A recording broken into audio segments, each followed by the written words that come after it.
یہ تمہارے پروردگار کی مہربانی کا بیان ہے جو اس نے اپنے بندے زکریا پر کی تھی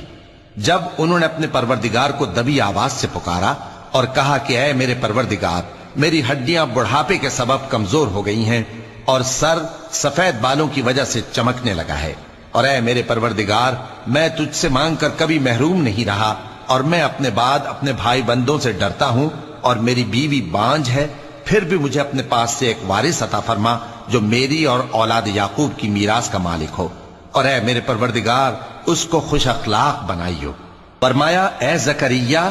ہم تم کو ایک لڑکے کی بشارت دیتے ہیں جس کا نام یحییٰ ہوگا، اس سے پہلے ہم نے اس نام کا کوئی شخص پیدا نہیں کیا۔ انہوں نے کہا کہ پروردگار، میرے ہاں کس طرح لڑکا ہوگا جبکہ میری بیوی بانجھ ہے اور میں بڑھاپے کی اس حالت کو پہنچ گیا کہ سوکھ گیا ہوں۔ حکم ہوا کہ اسی طرح ہوگا۔